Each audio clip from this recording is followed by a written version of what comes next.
Well, with tonight's Mega Millions jackpot at a staggering $750 million, hopeful Arkansans made sure to buy a ticket ahead of tonight's drawing.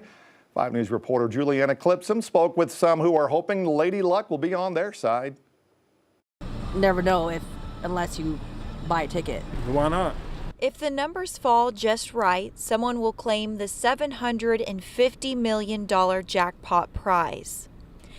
One couple at a convenience store in Fayetteville say if they won, I'll probably have to go to the hospital and make sure I'm alive. With the prize money this big, people I spoke to tonight say they'd be generous with their winnings. Our first thought would be like to help out people,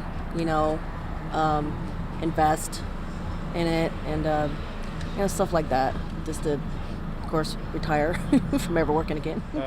Retire my parents first, and then probably whatever we wanted.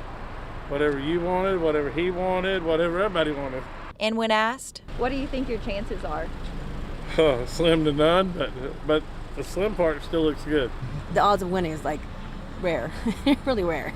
In Fayetteville, covering news where you live, Juliana Clipson, 5 News.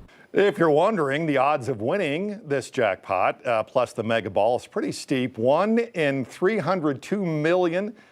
Hey, but there is at least a chance to win. There is. All right, get those tickets ready. As we mentioned, $750 million, the second largest Mega Millions jackpot ever.